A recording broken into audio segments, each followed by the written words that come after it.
সন্ধেবেলায় চুল কাটাতে গিয়ে এটা আমি কি দেখলাম রাস্তায়।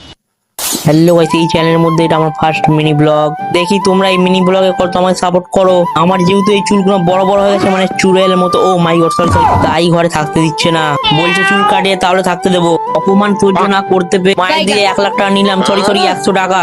1 লাখ টাকা তো আমি চোখেই দেখিনি গাইস। চলো অনেক বকে ফেললাম, আসল কাজে এবার যাওয়া যাক। টুকুস করে ব্র্যান্ড বইটা গলিয়ে চলে আমার কেটিএম টা নিতে, দেখা যাক এর তেল আছে কিনা। তাই আমি চেক করতে চলে এলাম, মনে হচ্ছে আছে। ও মাই গড, তারপর আব্বা দিয়ে দিল এই বড় পার একটা ব্যাগ।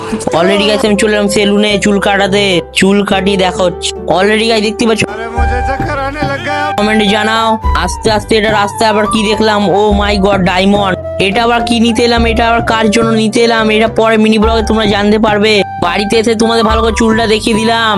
আমাকে কেমন লাগছে তোমরা কমেন্ট জানাও। হ্যাঁ গাইস জানি আমাকে খারাপ লাগছে, তাও কমেন্ট জানাও। আর এই মিনি ব্লগটা তোমাদের কেমন লাগলো, যদি ভালো লেগে থাকে এটাও কমেন্ট জানাও। হ্যাঁ সাবস্ক্রাইব করো, টাটা বাই বাই।